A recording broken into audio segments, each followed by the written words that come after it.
Muy buenas.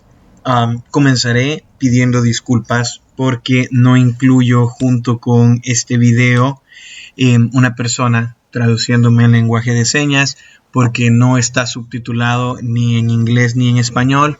No me quiero excusar ni me quiero justificar de esta forma, pero no tenía planeado hacer estos videos. Todos recordemos que por la problemática que tenemos a nivel de país, pues me miré obligado a hacerlo. Igual, yo sé que ninguno de ustedes tiene alguno de estos problemas, pero desde el momento en que esté en internet debo considerar a cualquier persona que lo pueda ver. Y de nuevo, de verdad, disculpas por mi ineficiencia en ese sentido. El video anterior trataba sobre los ciclos deterministas, indeterminados, evitables e inevitables. Y antes de proseguir con arreglos, vamos a hablar un poco de funciones. Entonces hablaremos de funciones internas y externas, la estructura de una función, resultados de una función, parámetros por valor y por referencia, llamada a procedimientos por valor y por referencia, declaraciones globales y locales, y vamos a hacer ejercicios referentes al tema. Recordémonos que el paradigma de programación estructurada se basa en estas tres estructuras: secuencia, selección e iteración. Y recordemos también que esta es la estructura de un programa básico o de un programa hecho con el paradigma de programación estructurada: declaración de variables, entrada, proceso y salida. En el proceso van estas estructuras de acá, ¿sí? Y esto evolucionó a algo que se llama segmentación, que lo vimos al inicio del contenido en clase, y la segmentación me permitió incorporar funciones para ahorrarme código. Esa es la verdad. La función me permite ahorrar líneas de código, me permite llevar un mejor control y me permite algo muy importante, que es la reutilización de código. Pero vamos por pedazos. Ustedes de sus cursos de matemática básica recordarán que esto es una función. Ustedes cuando vieron funciones en matemáticas las miraban de esta forma: y igual a 3x más 2, y es muy probable que la persona que le impartió la clase le dijera que y era conocida como f de x, una función que depende de la variable x. Y esta función se resuelve de la siguiente forma: 3 multiplicado por ese valor de x y sumado 2 a esta operación de acá. Recordemos que esta es una igualdad. Y es igual a esto es igual a y, pero y es una función que depende de los valores de x y esto tiene que ser igual a esto. ¿Cómo lo opero? Bueno, sustituyo la x por el valor que le envío a la función y esto me retorna un resultado que es lo que vale y. Una función basada en x, donde x se conoce como parámetro que la función recibe. Hasta el momento estamos viendo algo. La función tiene un nombre. Esta función se llama y. Es una función que depende de un parámetro x. Una vez que yo reciba el valor de x, lo tengo que sustituir en esta operación de acá y el resultado va a ser precisamente el valor de ese punto en y.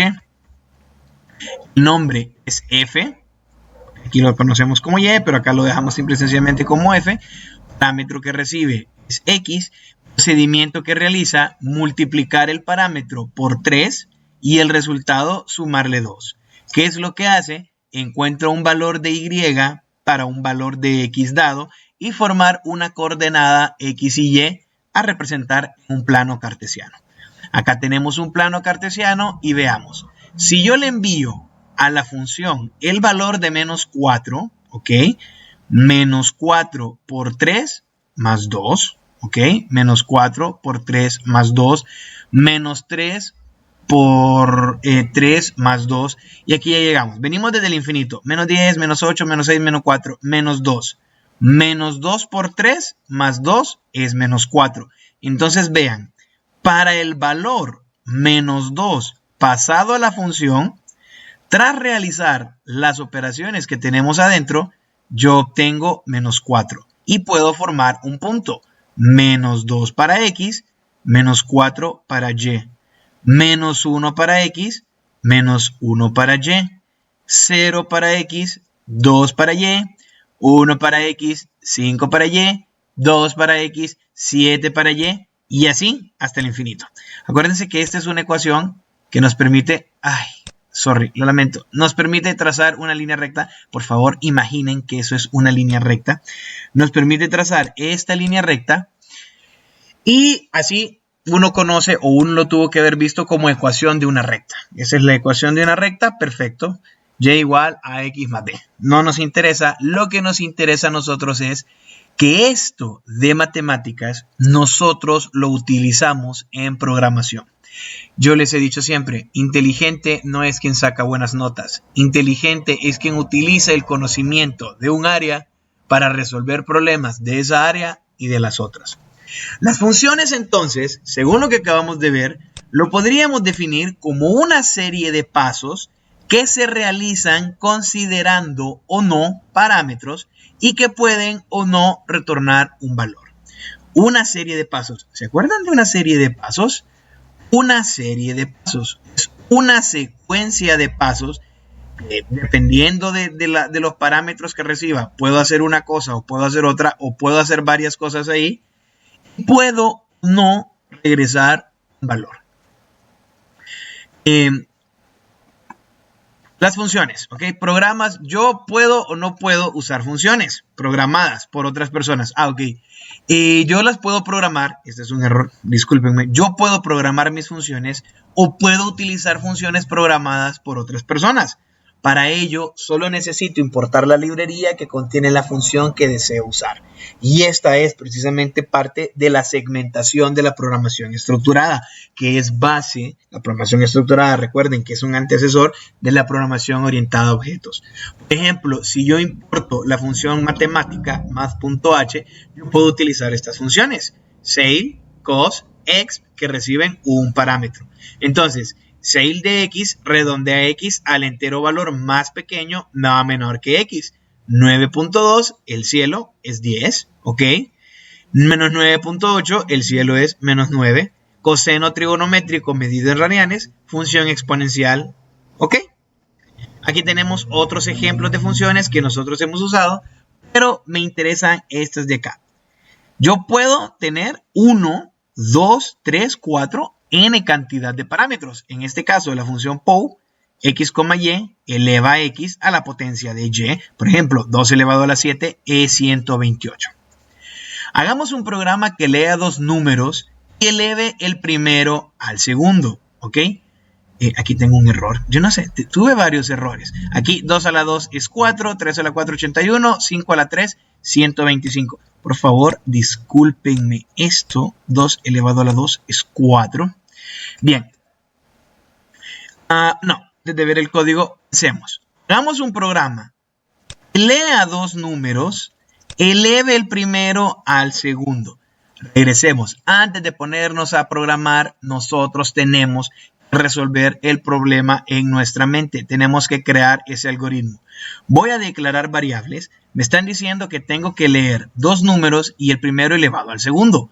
Puedo elevar esos dos números y hacer la operación directamente en la salida estándar, o puedo declarar tres variables. En una leo el primero, en otra leo el segundo y en otra almaceno el resultado de elevar la primera a la segunda.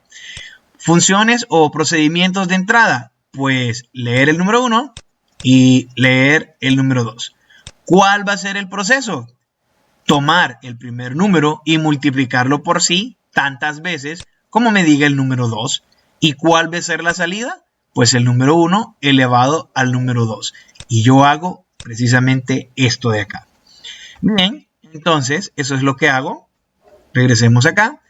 Incluyo la librería para poder utilizar el cin y el cout, el nombre de espacio en el que voy a correr mi programa, y comienzo con la función main. Y vean, es una función. Es una función. ¿Ok? Int, base, exponente, resultado. Lo que yo les mencionaba. Yo puedo crear solo dos y hacer el resultado, mostrar el resultado como tal, o puedo guardar en resultado las operaciones. Resultado lo inicializo en 1. Favor, ingrese a la base, leo base. Favor, ingrese exponente, leo exponente. Para una variable i del tipo entero que empiece en 0 y sea menor a exponente, vamos a hacer esto exponente veces con un incremento de 1. Recordemos el uso del ciclo para. Resultado va a ser igual a resultado por base. Lo que ya tenía resultado por la base que yo ingresé. Esto de aquí, acordémonos que C++ es súper fácil de escribir. Yo pude haber hecho simple y sencillamente que el resultado, en vez de tener esto, que es resultado por base, yo lo pude haber resumido como resultado por igual base. ¿Ok? Y esas ya son cuestiones de programación, pero lo trato de hacer así para ponerlo de la manera más didáctica posible. Es una secuencia, una serie de pasos que se siguen uno después de otro y ahora vemos la salida. El resultado es resultado. Acuérdense, antes del ciclo, ¿qué es lo que yo tengo que tener? Definido base, exponente y mi acumulador. Durante el ciclo, pues incremento el valor del acumulador, base, multiplicándolo por base, n cantidad, exponente cantidad de veces. Una vez que salgo del ciclo, pues muestro ese resultado que yo tengo aquí. ¿Ok? Bien. Importantísimo. Este programa tiene un error. Todo número elevado a la 0 es 1. Entonces ustedes me dirán, sí, pero cuando lo corras no va a ser esto y resultado va a ser 1. Sí, yo lo pensé de esa forma. Lo interesante hubiera sido, para hacerlo más didáctico, era poner un sí, que si exponente era igual a 0, ni siquiera entraba en el ciclo for. Lo que me dice que yo pude haber, en vez de utilizado un for, utilizado un ciclo mientras, y lo evalúo mientras exponente sea tal cosa, pero después tendría que poner un if, y uno se puede complicar aquí tanto como uno desea. ¿Bien? ¿Por qué estoy haciendo esto? Simple y sencillamente porque me interesa esta parte de acá. Esta parte de acá lo que nos dice es que nosotros vamos a hacer exponente cantidad de veces esta operación y después la vamos a mostrar. Si yo estoy haciendo un programa que sea muy largo, pero un programa que sea muy largo y tiene muchas aplicaciones matemáticas y necesito calcular, digamos que estoy haciendo un códec de audio o de video y estoy comprimiendo y decomprimiendo y necesito utilizar la función exponencial, estas líneas de código 1, 2, 3, 4, aunque a veces me dirán, pudiste haberlo hecho sin los caracteres de llave y pudiste colocarlo acá, bueno, sí, lo pude haber hecho, pero el declarar la variable y hacer esto n cantidad de veces, pues es línea de código que tengo que escribir, ¿no? Yo lo puedo resumir. ¿Cómo? Bueno, y me acuerdo, cuando yo les mostré aquí, yo tenía esta función, esta pequeña función de aquí, que es x elevado a la y de la librería matemáticas. Entonces hago eso, incluyo mi librería de matemáticas y vean qué es lo que hago. Leo base, leo exponente y resultado es PAO, base elevado al exponente. ¿Ven? Ni siquiera utilicé esta variable de acá porque esta función recibe por parámetro base y exponente y devuelve como resultado pues la potencia de esa base elevada a ese exponente. Como podemos ver, el código es mucho menor, me ahorro una variable y eso pues ya me deja mucho que decir. Este cout de aquí lo que nos va a dar es esto de acá. ¿Ven? Todo esto de acá yo lo abrevié en una sola línea gracias al uso de segmentación, gracias a una función. Las funciones son un conjunto de procedimientos encapsulados en un bloque. Usualmente reciben parámetros cuyos valores utilizan para efectuar operaciones y adicionalmente retornan un valor. Esta definición proviene de la función matemática, la cual posee un dominio y un rango, es decir, un conjunto de valores que puede tomar y un conjunto de valores que puede retornar luego de cualquier operación. Definición sacada de nuestros amigos programarya.com. Los métodos, ok, aquí, funciones. Eso es una función. Métodos y procedimientos. ¿Qué es lo que pasa? Métodos y funciones son idénticos. Es exactamente lo mismo. La diferencia radica en el contexto en el que existen. Un método, al igual que la función, puede o no recibir valores y si recibe, puede efectuar operaciones con estos y retorna valores. Sin embargo, el método lo asocio a un objeto. Básicamente, un método es una función que pertenece a un objeto o clase, mientras que una función no necesita un objeto. Entonces, este término de método, que ustedes lo van a ver mucho en la literatura, se utiliza en programación orientada a objetos. De los objetos, un objeto no es más que la instancia de una clase, y un objeto tiene atributos y tiene métodos. Esos métodos son funciones. Reciben un valor, o no, uno o varios valores, o no lo reciben, pero retornan un valor. ¿Ok? Procedimiento ya sí es de la parte de programación estructurada. Procedimiento es exactamente lo mismo, con la salvedad que no retorno ningún valor. Un procedimiento puede o no recibir parámetros, pero no retorna nada. Mientras que una función sí retorna un valor. ¿Ok? La diferencia es conceptual. Muchos lenguajes de programación por eso hacen caso omiso a esto. Otros sí tienen funciones y tienen procedimientos y los manejan de manera separada. En bases de datos nosotros tenemos procedimientos almacenados. Entonces recuerde, una serie de pasos o una secuencia que se reproduce tomando o no parámetros y que me va a dar una salida. Funciones internas y externas. Una función externa se puede llamar desde cualquier parte del programa. Y una función interna o estática se mantiene el valor de sus variables por toda la ejecución del programa, pero lo llamo desde un punto en específico. Vinculación externa frente a interna, y esto es más conceptual que lo que vayamos a ver nosotros ahorita en la práctica, porque no vamos a hacer segmentación pura como tal, sino que todas las funciones nosotros las vamos a definir en un solo archivo y ahí las vamos a mandar a llamar. Una función gratuita es una función que define en un ámbito global o de espacio de nombres. ¿Se acuerdan que nosotros tenemos using namespace? Hacemos uso de un espacio de nombres. Pues una función gratuita es la que se define de manera global para ese espacio de nombres. De forma predeterminada, las variables globales no const y las funciones libres tienen vinculación externa, porque las puedo mandar a llamar desde cualquiera. Yo puedo crear varios ciclos y yo puedo utilizar el POW, yo puedo utilizar el SAIL, puedo utilizar cualquier cosa. Es un ámbito global, ¿ok? Es una vinculación externa. Están visibles desde cualquier unidad de traducción del programa, por lo tanto, ningún otro objeto global puede tener ese nombre. Un símbolo con vinculación interna o sin vinculación solo es visible dentro de la unidad de traducción. Esto tiene que ver con ámbito global y ámbito local. Es exactamente lo mismo de las variables globales y locales, pero en funciones. Una va a ser entonces externa y la otra va a ser interna.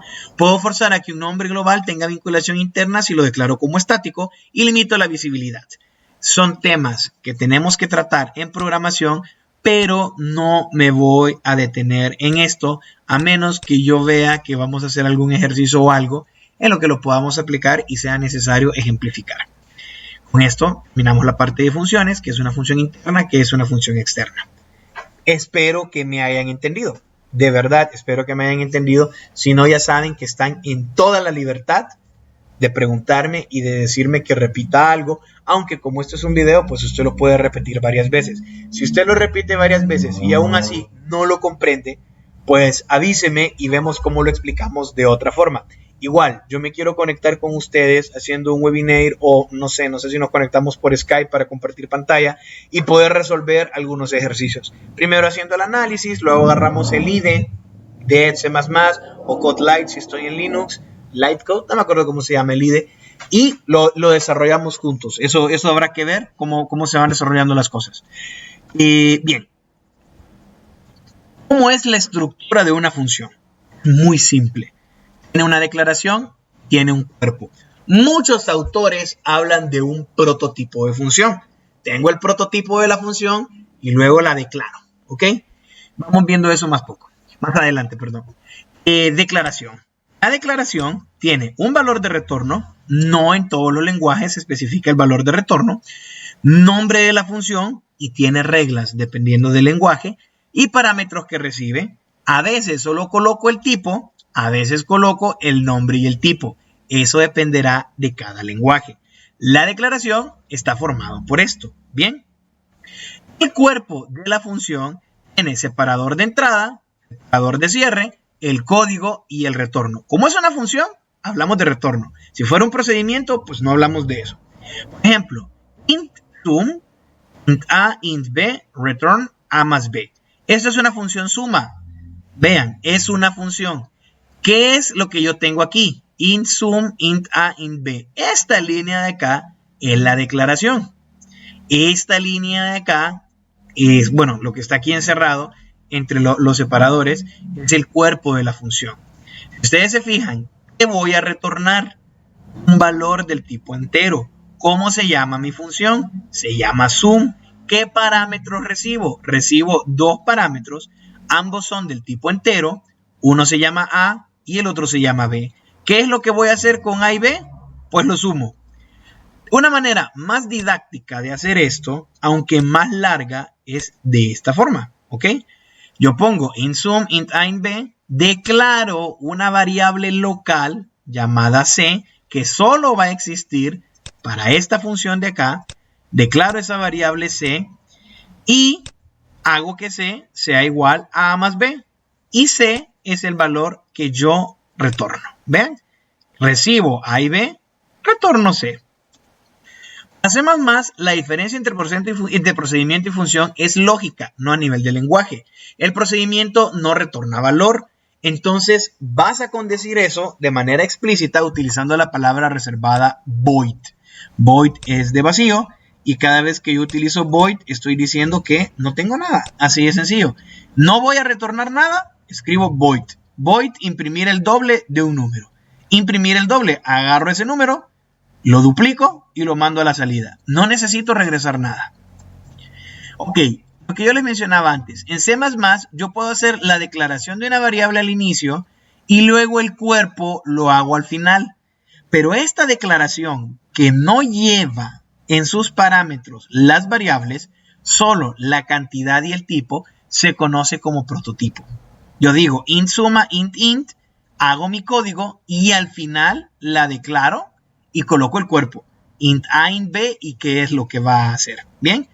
Esto nos va a servir los prototipos en la parte de apuntadores. ¿Okay? Cuando yo trabaje con punteros es necesario tener los prototipos porque nuestro lenguaje de programación es compilado, entonces él va a necesitar reconocer algunas estructuras de datos antes de seguir viendo si puede o no puede revisar la estructura gramatical del código.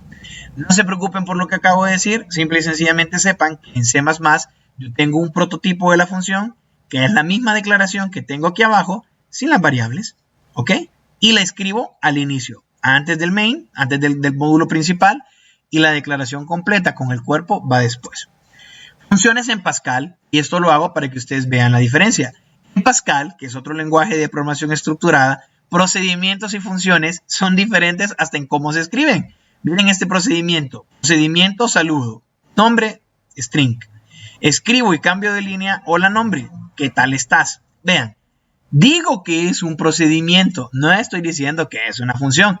Este es el nombre, saludo, recibe un parámetro del tipo string. En C++ es al revés, primero pongo el tipo y después pongo el nombre, no necesito los dos puntos. Esta es mi definición y ¿qué es el cuerpo? Pues mando a escribir esto, ¿bien? Las funciones sí dicen función, vean, en Pascal procedimiento es procedimiento y función es función. En C++, simple y sencillamente, si retorno un valor, es una función, y no retorno nada, es un procedimiento. Entonces acá tengo una función que se llama dólares, tengo dos variables de tipo real, pesos y tasa de cambio, y vean el valor de retorno, ¿ok? Dólares es igual a pesos y tipo de cambio, y termino. Antes de salir es cuando asignamos a la función cuál será su valor definitivo. La última variable procesada es la que va a retornar. Y este es de tipo real, pues la última variable real de tipo real que se procesa es la que él regresa y no le tengo que poner nombre. Función potencia AB del tipo entero, retorna un entero, A elevado a la B, variables locales y del tipo entero, temporal de tipo entero. Inicio, temporal va a ser igual a 1, para I que va desde 1 hasta B, haga, temporal es temporal por A y potencia es igual a temporal. Finalmente, potencia es lo que nosotros regresamos. Como acá no encerramos esto en begin y end, esto lo va a hacer Solo esta instrucción la va a repetir varias veces y luego se sale del ciclo. Eso es algo que ustedes ya saben. Eso es propio del lenguaje. Nada, pues función es par x en el rango de los enteros y retorno un booleano. Y esta función tiene este cuerpo. Inicio, retorno x, rem2 igual a 0. Final es par. ¿Ok? Inicio de par, final de par. Procedimiento de localizar la media. Esto es en ADA. Tengo una función y tengo un procedimiento. Este se llama función y tiene un valor de retorno. Este se llama procedimiento y no tiene un valor de retorno. Como ven, todos se parecen. Python, definición de resta A y B, retorno. Y hago aquí adentro, obviamente, el código de la resta. Aquí no se ve, es return A menos B, resta 3010 y manda 20. En Python no necesito decir si es procedimiento, no necesito decir si es función, incluso no necesito decir que estoy retornando un valor. Si lo retorno bien, si no, está bien. Esta parte de los lenguajes no es para confundirlos, es para que ustedes vean que la lógica nunca se va a perder. O sea, la lógica siempre sale de acá. Esa es una función, como yo la voy a implementar, pues eso no importa. Y como estamos en programación estructurada, yo tengo que respetar esto de aquí. Esto de aquí yo lo voy a respetar siempre. Bien. Espero que no haya dudas al respecto. Si no, por favor, me las hacen saber. Parámetros por valor y parámetros por referencia. Parámetro ya sabemos que es lo que recibe una función o un procedimiento para operar, que puede o no recibirlo. Pero vean, yo puedo hacer un paso por valor o puedo hacer un paso por referencia. ¿Qué es esto de paso por valor o paso por referencia? Acuérdense que cuando yo tengo una función, y esto voy a regresar a la parte de matemáticas, a esta parte de aquí, yo a la función le envío este valor de acá. Vean, le envío el valor de la variable x. Le estoy diciendo que x tiene que valer menos 2 aquí adentro, que x tiene que valer menos 1. Eso es, le estoy dando un valor. Como es programación y no solo matemáticas, resulta que yo no solo puedo decirle el valor de x, sino que le puedo entregar a la función la variable x. ¿Cuál es la diferencia? Que si yo estoy haciendo un paso por valor, se copia ese valor adentro, se hacen las operaciones, pero yo protejo esta variable. Esta variable no cambia. Si yo hago un paso por referencia, yo meto el valor dentro de la función, sí va a cambiar. ¿Ok? Veámoslo más detalladamente. Paso por valor, paso por referencia. En el paso por valor, como yo les decía, se crea una copia del valor del argumento y esta copia es la que se manipula dentro de la función o procedimiento. Se protege el valor original. Cada cambio del parámetro no afecta al original porque se trabaja con una copia. En el paso por referencia no se crea una copia del valor del argumento, sino que envío la dirección de memoria de la variable para que la función acceda directamente al valor en esa dirección y pueda manipularlo. Acuérdense, una variable es un espacio en memoria que tiene nombre, tiene tipo, tiene dirección. Entonces, esta es una variable que se llama x del tipo entero. Aquí almaceno el valor. Y esta es la dirección hexadecimal. Esa es la dirección. Si yo hago un parámetro por referencia, yo no envío este valor que almacene aquí. Digamos que la persona haya escrito 5, por decir algo. Entonces, en este momento, la variable vale 5. Si yo estuviera haciendo un paso por valor, yo envío el 5. En un paso por referencia, yo envío la dirección de la variable. Entonces, cualquier cambio que se le haga a este 5 va a ser permanente. De verdad, yo estoy cambiando el valor original de la variable. Veamos un ejemplo. Esto es solo para ejemplificar. Include UStream, incluye la librería, el nombre de espacio, int cuadrado por valor, int void cuadrado por referencia, int ampersand. Vean esto. Esos son los prototipos. Esta es una función porque retorna un valor. Este es un procedimiento porque no está retornando nada. Ambos hacen lo mismo. Encuentro el cuadrado de un número entero. En el caso de cuadrado por valor, le estoy mandando el valor. Vean, ocupo un parámetro, una variable entera. Aquí también, pero estoy utilizando el ampersand. El ampersand me sirve para hacer un paso por referencia. porque lo que hace es que me permite acceder a la memoria de la variable, perdón, a la posición de memoria, y lo que se envía es precisamente eso. Entonces veamos, comenzamos. Int main, vean, el prototipo está aquí y la definición, la declaración y el cuerpo están aquí abajo, ¿ok? Entonces yo digo X va a valer 2, Z va a valer 4. Las declaro y las inicializo. X es igual a X. O sea, aquí va a decir X es igual a 2 antes de cuadrado por valor. X devuelto por la cuadrado por valor es cuadrado por valor de X. Estoy mandando a llamar la función. Acuérdense que las funciones las implemento mandándolas a llamar. Que creo que eso lo dije en clase, lo expliqué en clase y por eso no está en la diapositiva. Mis disculpas a los que no son mis alumnos y me están honrando con ver este video, pero eso lo expliqué en clase. Para llamar a una función, simple y sencillamente pongo el nombre y le mando el parámetro. Hago un cambio de línea. X es igual a X después de cuadrado por valor. Hago dos cambios de línea. Luego digo Z es igual a Z antes de cuadrado. Aquí tendría que ser por referencia. Mando a llamar a cuadrado por referencia que no recibe nada. Y digo Z es igual a Z después de cuadrado por referencia. Vean, cuadrado por valor. ¿Voy a retornar un entero? Pues return porque es una función. Recibo una variable y la llamo X. Voy a regresar X por X. ¿Sí? Es lo que tengo acá. En cuadrado por referencia, recibo la dirección de memoria de una variable X, ¿ok? Y la tengo almacenada aquí. Lo que tengo es el acceso directo. Estoy apuntando allá. Y X por X. Eso es lo que voy a tener acá. X es igual a 2 antes de devuelto cuadrado por valor. X devuelto por la función cuadrado por valor es 4. X es igual a 2. X no lo alteré. 2 es 2. Antes de usar la función, mando a llamar a la función y se crea una copia de X en esta variable X de acá. Significa que esta variable del main es una variable local dentro del main, no es afectada por la variable X de esta función. X por X, 2 por 2 es 4, pero yo no cambié el valor de esta X. Cambié el valor de la X de acá. Hubiera sido menos confuso si utilizara otro nombre, pero la idea es que ustedes se hagan a la idea de que es ese nombre precisamente. En el caso de Z es 4, antes de enviarlo a cuadrado por referencia. Después de enviado a cuadrado por referencia, X es 16. Esto es porque no estoy utilizando el set local, eso ya lo expliqué en otro video. Entonces, aquí hago 4 es igual a 4 por 4, 16. X, esta X de acá, es este Z de aquí.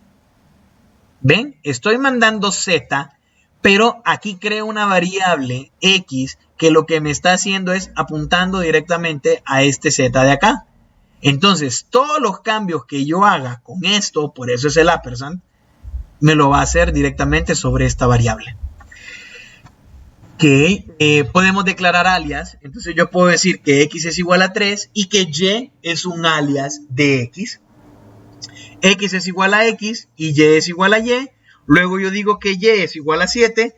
¿Y qué es lo que pasa? Modifico a X. Es exactamente lo mismo que estoy teniendo en las funciones, solo que sin necesidad de usar una función. Yo declaro una variable y la utilizo como un alias. ¿Por qué hago esto?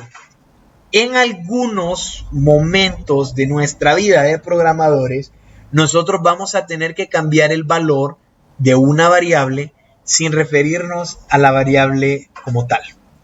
No me quiero adelantar a la parte de punteros, no me quiero adelantar a ese tipo de cosas, y en realidad las aplicaciones que nosotros vamos a desarrollar en este curso son muy sencillas, y esto ya es de un nivel un poco más avanzado, pero sí me interesa que sepan eso. El ampersand sirve exactamente para eso. Creo un alias donde Y, la variable Y, lo que guarda es el valor de X. Miren, no quiero que nos perdamos, Si yo sigo haciendo figuritas, porque la parte visual a veces es muy importante, voy a cambiar a una pluma. A ver, voy a cambiar a una pluma y aquí está mi pluma. Vean, yo tengo X. X es esto, ¿ok? Se llama X, es del tipo entero. Tiene una dirección, digamos que la dirección es A12, y dentro de X, que es del tipo entero, yo almaceno el valor de 3. Bien, cuando yo hago esto de acá, mi variable y es ligeramente diferente. Porque y, ok, que también es del tipo entero y que tiene alguna dirección, digamos la A13, por decir algo, lo que almacena adentro no es 3. Cuando yo le digo y es igual a x, lo que me almacena es la dirección, y se sabe que es un alias, es la dirección de memoria de esta variable de acá.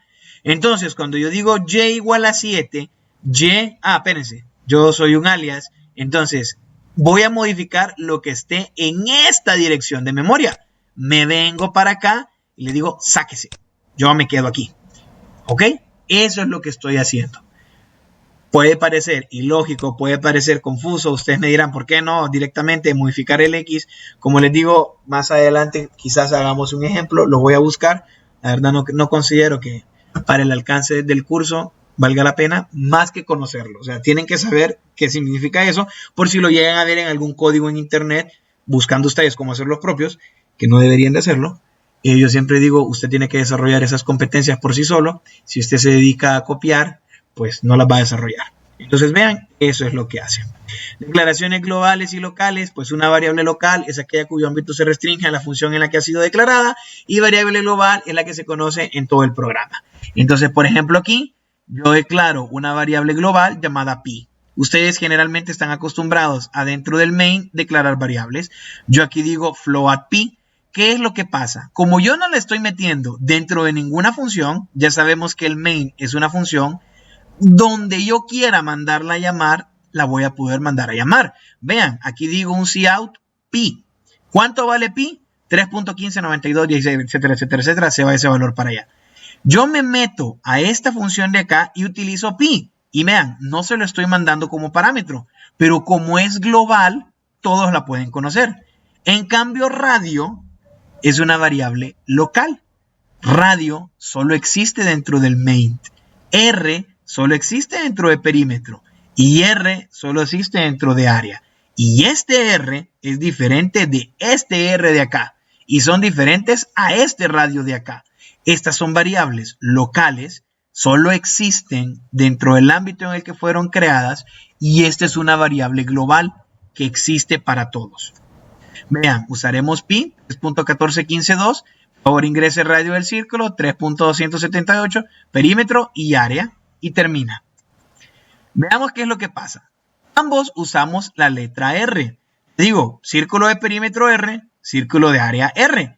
Y R hace referencia al valor del radio. Este es un paso por valor. Esta variable R agarra el valor del radio. Esta variable R agarra el valor del radio. ¿Ok? ¿Qué es lo que pasa acá? Si yo le cambio el valor a Q, vean, yo aquí le cambio el valor a Q y yo estoy mandando a llamar a perímetro y le digo que perímetro, este radio R va a tener este valor, ¿ve? Esta variable float R va a valer radio. Y aquí me dice que esta R no sabe quién es. R no fue declarado en este alcance. Vean, este R, aunque ustedes me digan, pero si R estoy diciendo mucho antes de entrar acá que va a ser radio, pues círculo de área no lo conoce.